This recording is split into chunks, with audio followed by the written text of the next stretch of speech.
Tuhan Yesus kami berdoa Bapa. Amin. Kisah Para Rasul 8 ayat 26 sampai 32. Kemudian berkatalah seorang malaikat Tuhan kepada Filipus, katanya, "Bangunlah dan berangkatlah ke sebelah selatan menurut jalan yang turun dari Yerusalem ke Gaza. Jalan itu jalan yang sunyi." Lalu berangkatlah Filipus, adalah seorang Etiopia, seorang sida-sida, pembesar dan kepala perbendaharaan Sri Kandake, ratu negeri Etiopia, yang pergi ke Yerusalem untuk beribadah. Sekarang orang itu sedang dalam perjalanan pulang dan duduk dalam keretanya sambil membaca kitab Nabi Yesaya. Lalu kata Roh kepada Filipus, "Pergilah ke situ dan dekatilah kereta itu." Filipus segera ke situ dan mendengar sida-sida itu sedang membaca kitab Nabi Yesaya. Kata Filipus, "Mengertikah Tuhan apa yang Tuhan baca itu?" Jawabnya, "Bagaimanakah aku dapat mengerti kalau tidak ada yang membimbing aku?" Lalu ia meminta Filipus naik dan duduk di sampingnya. Nas yang dibacanya itu berbunyi seperti berikut. "Seperti seekor domba, ia dibawa ke pembantaian. Ia seperti anak domba yang keluh di depan orang yang menggunting bulunya. Demikianlah ia tidak membuka mulutnya." Demikianlah pembacaan firman Tuhan. Berbahagialah kita semua yang mendengarkan sabda Tuhan dan yang memeliharanya. Haleluya. Haleluya, amin. Haleluya, amin. Haleluya, amin.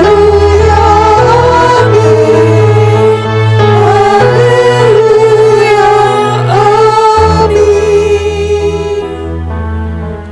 Saudara-saudara yang dikasihi Tuhan, hari ini ada 4 perayaan yang kita lakukan. Tadi yang saya sebutkan, perayaan yang pertama, hari ini adalah hari jadi Kota Semarang yang ke-44.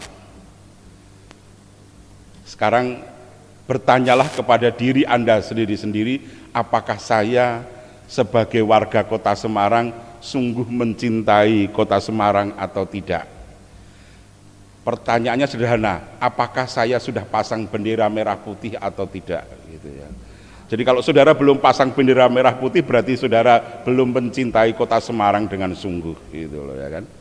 Karena hari ini, hari jadi Kota Semarang, kita diminta untuk memasang bendera merah putih 1 tiang penuh selama 24 jam. Gitu. Nah, pertanyaannya, saudara sudah ikut pasang atau tidak? Gitu. Kalau sudah, ya berarti saudara memang warga Kota Semarang yang sungguh mencintai Kota Semarang. Yang kedua, Hari Pendidikan Nasional, 2 Mei. Hari ini sedang terjadi perubahan-perubahan yang luar biasa. Kemarin ditandai dengan perubahan nomenklatur, yang tadinya Mendikbud sekarang Mendikbud dan Ristek. Jadi perubahan-perubahan yang sangat luar biasa. Banyak yang meminta supaya Nadiem diganti. Ternyata Pak Jokowi tetap mempertahankan Nadiem. Perayaan yang ketiga adalah perayaan budaya. Satu-satunya rasul yang sejak awal menghargai dan mengkritisi budaya adalah Rasul Filipus. Sehingga dia juga yang berani membaptis sida-sida. Karena sida-sida itu di budaya orang Yahudi tidak boleh masuk ke rumah ibadah. dia hanya boleh di luarnya, sekalipun dia jadi penganut agama Yahudi. Apa sida-sida itu? Sida-sida biasanya pembesar di sebuah kerajaan yang rajanya seorang ratu, dia yang mendampingi ratunya, maka yang seorang ini kalau laki-laki maka dia harus dikebiri supaya tidak bisa berzinah dengan ratunya. Nah, itu sida-sida. Sehingga sida-sida adalah seorang yang mengabdi penuh kepada kerajaan, kepada ratunya, kepada rajanya dengan posisi dikebiri, sehingga dia tidak mungkin bisa melakukan perzinahan dengan tuannya. Dan itu menurut orang Yahudi adalah sikap tindakan yang dosa.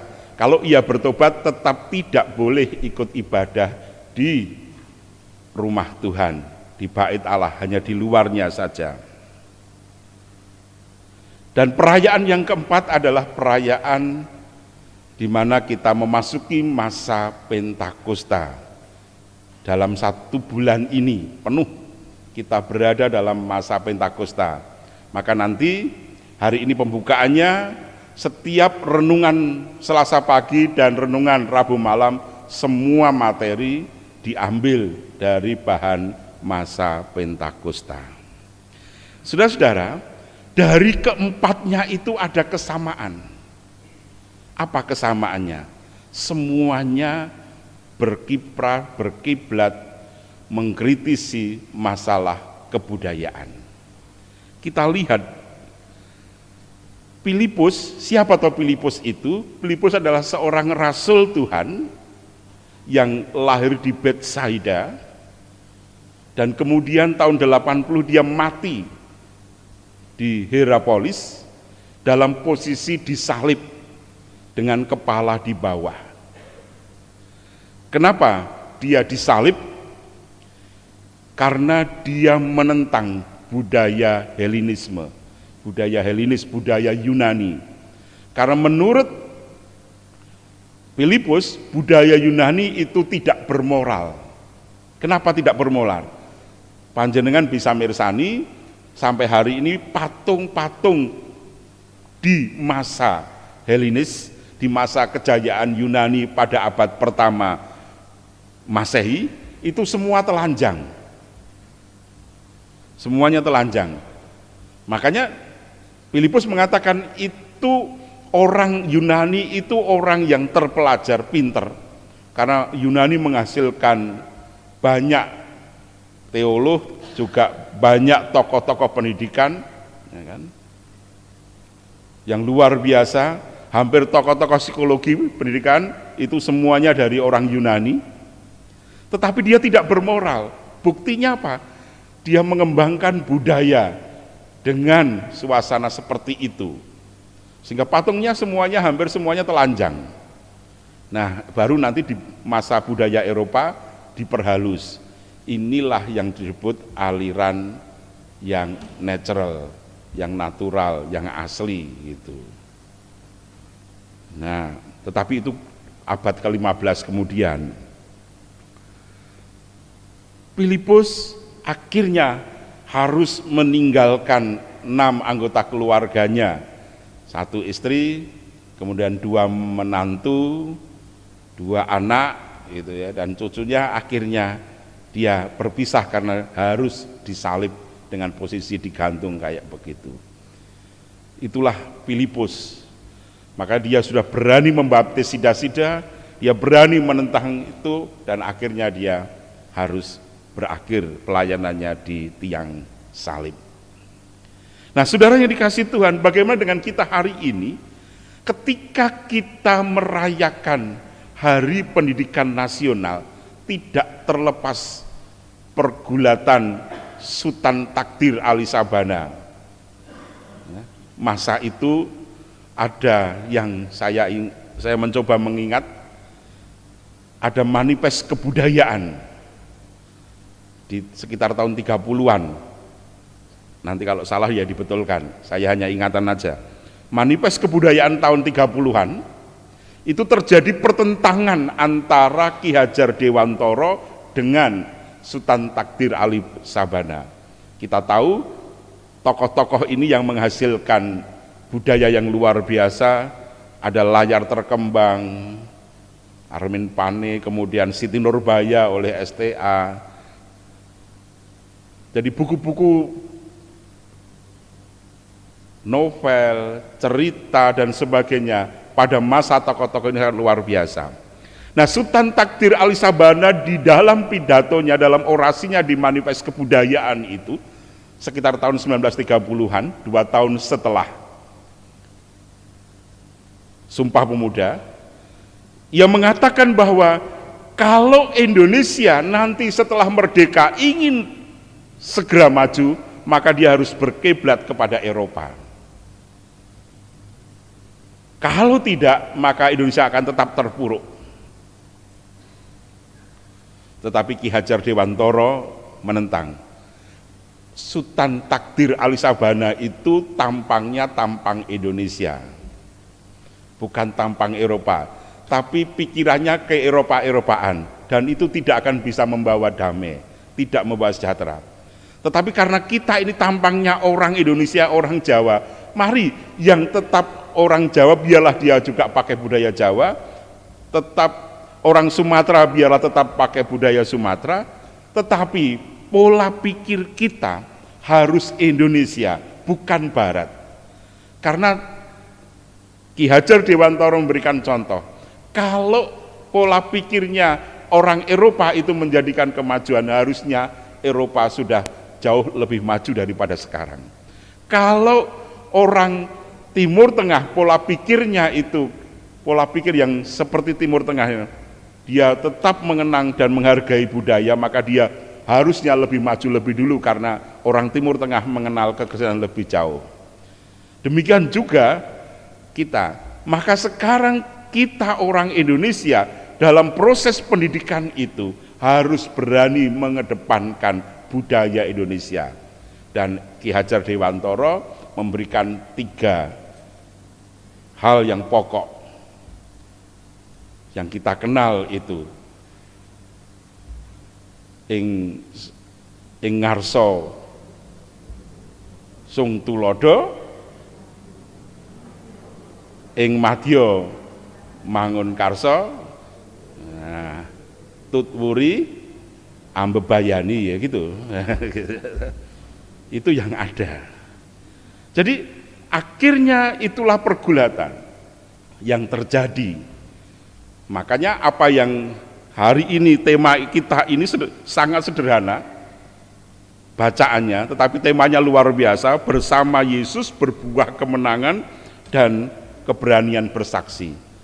Cukup sulit saudara saya menyusun khotbah hari ini, tetapi akhirnya saya menemukan dengan titik temu di mana sebenarnya. Kota Semarang yang 474 tahun, sepertiganya kota Salatiga. Kota Salatiga itu kan sudah 1200 sekian tahun, Semarang baru 450 tahunan itu. Juga diwarnai dengan budaya. Jadi harus diakui munculnya kota Semarang adalah menentang orang Semarang yang terus merengut. Ternyata Semarang itu bukan aseme arang-arang, salah. Yang betul adalah eseme arang-arang. Itu. Jadi bukan asemnya yang arang-arang, itu hanya untuk melesetke supaya diperhalus. Yang betul adalah eseme arang-arang, itu wong Semarang, karena Semarang terkenal dengan gertak Semarangannya, kan gitu. Nah, ini yang waktu itu sedang terjadi. Kemudian budaya Pentakosta adalah budaya panen. Nah, tahun kemarin kita sudah tidak panenan, maka tahun ini kita akan panenan. Yang sedianya biasanya di bulan Juni minggu kedua, kita undur nanti panenan kita di bulan Juli minggu pertama. Betul ya Pak Lilik ya? Bulan Juli minggu pertama itu panenan kita, rioyo unduh-unduh gitu loh ya. Nanti ada rioyo unduh-unduh di bulan Juli minggu pertama. Nah, dari situ kita akan merenungkan saudara, sebenarnya apa toh yang terjadi dalam kehidupan kita supaya kita berani bersaksi tentang Yesus dan berbuah yang manis. Sehingga kita tetap untuk berani menyatakan bahwa kemenangan hanya ada dalam Kristus. Saya ingin mengajak saudara memahami konteks tadi dengan berbagai macam latar belakang itu dengan dua hal saja, nggak usah banyak-banyak. Kalau ini sudah kita pahami maka kita sudah menjadi yang top markotop. Yang pertama, mari kita tetap menyatu dengan Kristus. Supaya kita ini berani bersaksi dan menghasilkan kemenangan yang berkemenangan, maka satu langkah kita tetap menyatu dengan Kristus. Ketika kita tidak menyatu dengan Kristus, maka kita akan mati. Ingat Yohanes 15 ayat 1 sampai 8. Kita adalah ranting dan Yesus adalah pokok anggur. Pokok anggur itu tidak pernah berbuah. Ingat itu. Jadi yang namanya pokok anggur Yesus itu tidak pernah berbuah. Yang berbuah itu mesti rantingnya. Yang namanya tomat, buahnya mesti pada ranting, nggak mungkin pada pokoknya. Maka ada istilah suwe mijet woing ranti. Paribasan. Suwe mijet woing ranti itu apa?